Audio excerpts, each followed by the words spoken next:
Okay, students, today we start functions. So we start with the definition, and I've got plenty of problems to go through.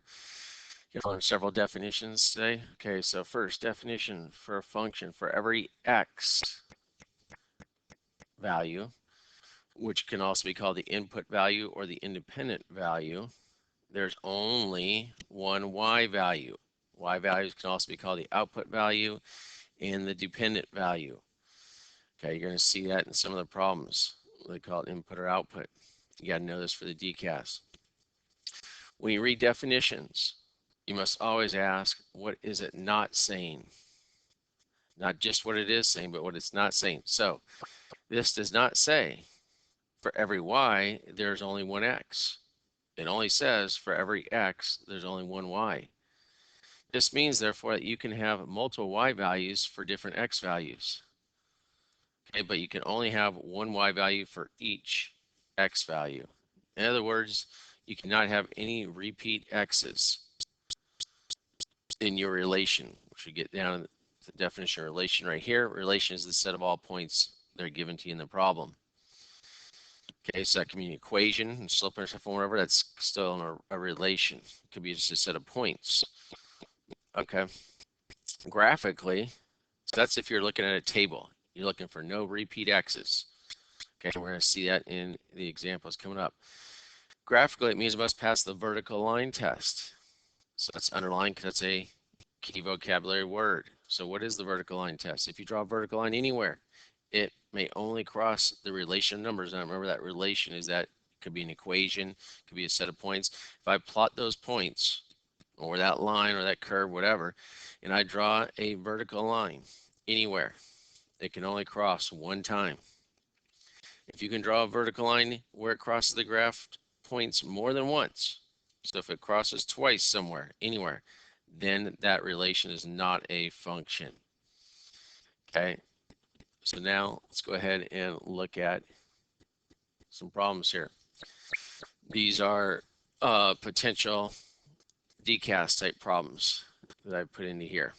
Which type of function is shown in the graph below? So this is telling you it's a function, which, remember, we just got done saying that it must pass the vertical line test, which of course then this does. So if I look and draw a vertical line anywhere, it's only going to hit one time. Okay, so they've already even told you that, but which type is it? Is it a line? Is that a line? No, it's not. We know what a line looks like. Is it exponential? Yes. We looked at that's exponential growth. Remember, if it goes down, because you read all graphs left to right, that'd be exponential decay, for example. This is exponential growth because going up like this would be decay. That would be decay right there, going down the curve like that. Square root function. We haven't talked about that, what that looks like. You could put that into y equals the square root of x in your calculator, and you're going to get this graph right there like that. That's a square root function. So you need to know what all square root functions look like. Now there can be shifts with it, and we'll talk about shifts later here. We're just talking about the general, all general shapes of a square root look like that. It doesn't have to be centered at the origin. This is called the parent graph. There's no shifts yet, so it starts at the origin. And absolute value. So that's the square root function. That's what all square root graphs look like, that type of shape. Okay, absolute value graph. Absolute value function. It's going to be a V. Okay, could be like this. It could be down here. Okay, it could be up here. Doesn't matter. It's still a V. Okay, so if it's in the shape of a V, it's absolute value. Shape is a V. Okay, it could be a skinny V, it could be a wide V, depending on the numbers associated with it. So obviously it's not a V either, and it's not a square root. Okay, it's an exponential there. Exponential growth in this case. All right, domain, next vocabulary words. Domain, all the x values in the relation. So identifying all the x values versus the range are all the y values in the relation. Okay, remember this can be called the input values,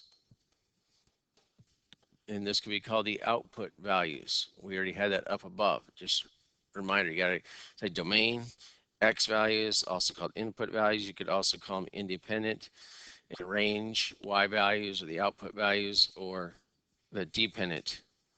Okay. The function f of x is graphed below. That's the name of the function. Remember the f on the outside, that's just the name of the function. The x is the variable that would be in an equation. So we can see we have x, and notice it says f of x.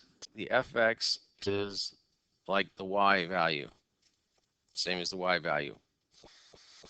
Okay, so it says the domain of this function. Remember, so you got to know domain is all the x values. So I look at all the x values. Notice this does not have an arrow going on forever. So it actually starts right there at -1. And all these x values, I go along here and name them all. Look at this, keeps going on forever. So that means this is going to keep going on forever that way. So how do I identify all the x values -1 and greater? Right there. X is greater than or equal to -1. Notice this is only the x values, it's not the y values. Okay. If they wanted the range, let's say they asked for the range, because they could. In this particular problem asked for the domain. The range of the y values. Well, what's the smallest y value? 0. And then it goes all the way up, since that keeps going up, that goes up to infinity. So that would be x greater than or equal to 0, because it does include that 0 right there. So the range on this, oh, sorry, not x, y. Y is greater than or equal to 0. Domain is the x, range is the y, or the output. All right, next question over here. Which relation, notice that's why you know, just relation is a set of points. Could be a line, it could be a table like this.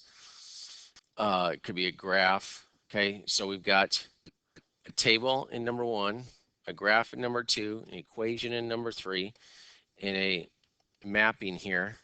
Let's call it mapping in number 4. Which relation does not represent a function? Okay, notice they put a not in italics so you understand. Remember, in a relation, if graphically it's got to pass the vertical line test, that does. It only hits one time, so that is a function. Very easy to tell right there. If I have a table, I cannot have any repeat x's. Do I have any repeat x's here? 1, 2, 3, 4, 5, 6. No, I do not. So that's also a function. I don't have to look at the y values. The y values can repeat, as we read above. The x's cannot and have a different y value. So that also is a function. So 1 is good to go. 2 is a function. Okay, if we look at the mapping here on number 4, remember, for every x, I can only have one y. Look at for this x value, or the input value. Okay, it has 2 y's, so that is not a function. For this one, it also has 2 y's. It's not a function. This one has 2 y's. It fails. So all 3 of those fail. You can only have to fail in one of them. So this one, number 4, is not a function. This is a square root graph right there, and you could plug that in your graphing calculator. For the shift, you do the opposite of that, so it's -1, and then you do what it says there, down 2. Okay, so that'd be where the square root graph starts. I'm just telling you that right now. This 3 tells you that it's not the normal one. The normal curve is going to be steeper. So it's going to go up steeper like this. It's still that same shape, but it's just going to go up steeper. Okay, so remember, as I told you, all square root graphs have that general shape. And of course, that would pass the vertical line test. Okay, so that's a function. All right, next page. Come on. There we go. Okay. We have an f of x right here. As we can see, they call it the f of x. This one's the q of x. This function right here is the p of x. So we have 3 different functions here. Now, we can know that they're functions because they're written in function notation. See, if they just said y equals, w equals, and q equals, and P equals, then we don't know it's a function. Once we see it in function notation, the f of x, the q of x, the p of x, that's what a function notation looks like, then you know it's a function. That means it would pass the vertical line test. That would also mean that for every x, there's only one y. Okay, so it says when the input, notice it has the input, using that vocabulary, remember that's the x coordinate. When the input is 4, which functions have the same output? Remember, the output is the y value. So we have to put in 4 for the x, see what we get for the y, and then see which ones have the same. So if I go to x is 4 here, 1, 2, 3, 4, then I go up until it hits the graph one right there. So that point is 4, 3. So the output, or the y value, is 3. Okay, remember the 4 is called the input, or the x value. Okay, on this table here, input 4, or this is called the input, the x value, input, the output 3. So now we have the same right there. F of x and p of x both have 3 as the output value being the same. So far, those two are true. Now we got to see it q of x with an equation. So again, the input, or the x value, is 4. So we fill in 4 there. 4 minus 1 is 3. 3 squared is 9, and 9 minus 6 is 3. So the q of 4 is how you write it. That means I plugged in 4 for the q. It gave me a 3 for the y value. So all 3 of these have the same output value for the input of 4. So we picked the one that says all of them. That one right there. Okay, evaluating functions now. So this is like we had just done above, but now it's telling you find the f of -3. That means take -3 and plug it into the x value, because you can see it's the x value because there's an x there. So plug it in. 4 times -3 plus 5. Simple integers. -12 plus 5 is -7. Very simple. Which ordered pair below is not a solution? So which one does not work? Okay, now it's real easy to plug in 0 because then it wipes out the x's. And you get 4 left. 0, 4, that works. Okay, so that's out. Now, see how these number 2 is a decimal? I wouldn't even check that one last. Okay, I'd plug in the integer. It's much easier to plug in. Now, the next easiest one to plug in would be -1. -1 squared minus, 3 times -1 plus 4. We should know -1 squared is 1. -3 times -1 is +3. And then plus 4. So 4 plus 4 is 8. Does that say 8 right there? No, it does not. So 4 is my answer. That's not a solution. It's -1, 8, not -1, 6. That would fit on this quadratic. Remember, this is called, since that's a degree 2, it's the highest degree. Degree 2 equals a quadratic. Okay, remember, all quadratics graph into parabolas, either opening up or down. That's called a parabola.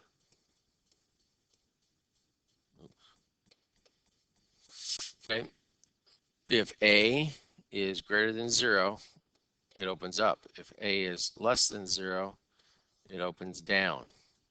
Now, which one is a? The coefficient in front of the quadratic term. So, some more vocabulary.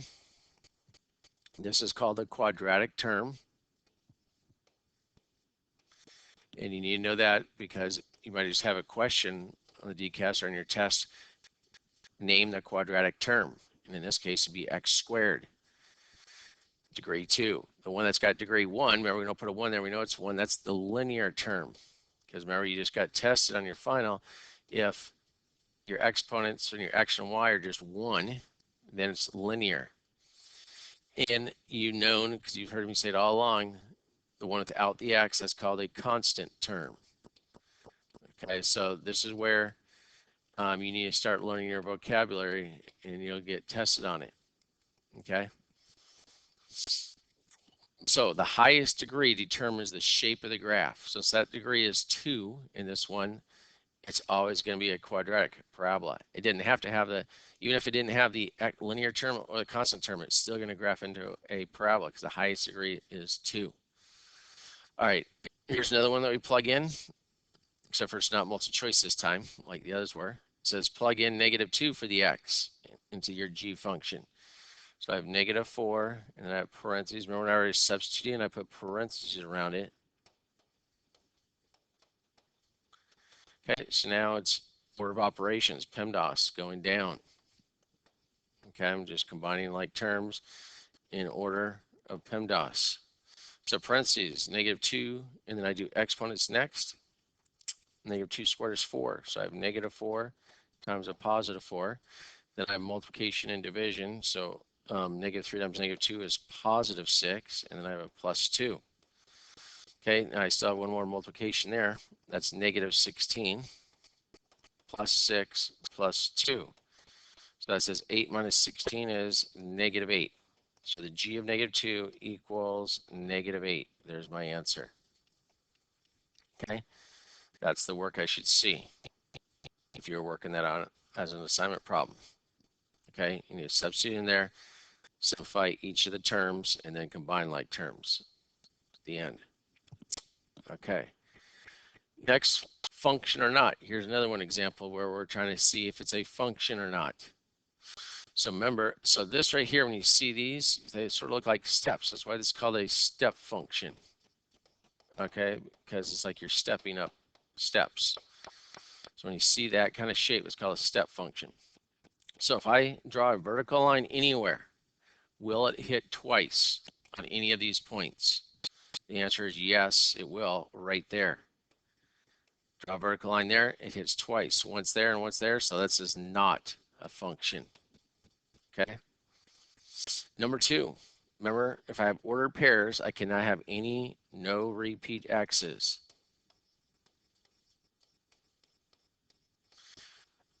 That's all I'm looking for. 1, 2, 3, 2. Oh, I have a repeat right there. And another repeat right there. Okay, so not a function, because you cannot have repeat x's. Remember, you can have repeat y's, but no repeat x's. Now I have a table. Do I have any repeats here? -4, 0, 4, and 6. No repeats there. So that is a function. Okay, I'm not even having to look at the y values. I'm just focused on the x. And lastly, number 4, y equals x squared. Well, remember, that's a quadratic. We just talked about that. And since a is +1, it's going to open up. Okay, so it looks like that. And so that, oops, that would pass the vertical line test.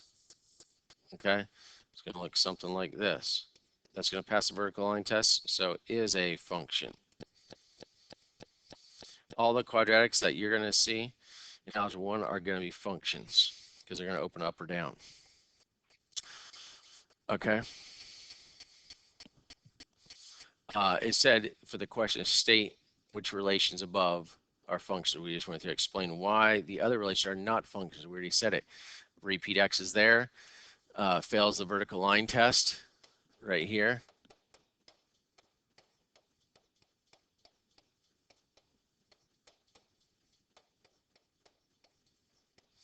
Repeat x is there. That is a function because there is no repeat x's, and this passes the vertical line test.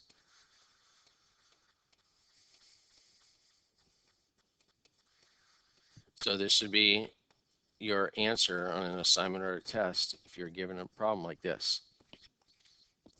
Okay. The functions f of x and g of x are graphed on the set of axes below. So right here it tells you f of x right there. So that's that curve. G of x right here, that's this line. Okay. So it says for which values of x is the f of x not equal to the g of x? Okay, well, let's look at where they're equal. They're equal right there. At that point, it's -1, 2. They're equal right there. That's -1. And they're equal right there, which x is 2 right there. So they're equal. So -1 is out, 2 is out, and -2 is out. So where they're not equal is at 3. Okay, and we can see that. So the g of 3, if they ask that, that's on this line, the g of 3, x is 3. What does y equal right there? 0. The f of 3, if I plug this here, I don't even see it graphed. It's so far up there.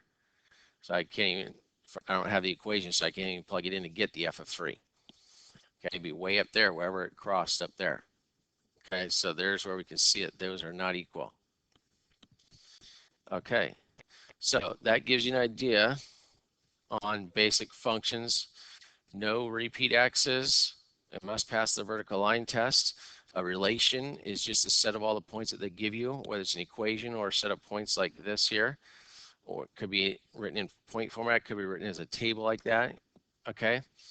Vertical line test, it's got to pass the vertical line test. If I draw a vertical line anywhere, it can only cross one time. Then it's a function. If it crosses more than once, it's not a function. Plugging values into the function, like g of -2, it says take -2, plug it into the x coordinates, and simplify it and get the y. Okay. Not a solution. You're just plugging in the points again to see which one does not come out to be true. Okay. Let's see. Input. Remember, input and output are other names for x and y. So you remember that. Start doing that in your head every time. Okay. You see now what a square root function is going to look like. And an absolute value will graph into a v. Square root will graph into this partial curve like this. We've talked about exponential growth before. You also see the exponential decay one down here. If it goes down, remember we always read graphs left to right. Okay. We'll talk about some more things with functions as well, but that's starting point right there. So you've got these notes and this video if you have to refer back to it. That'll do it.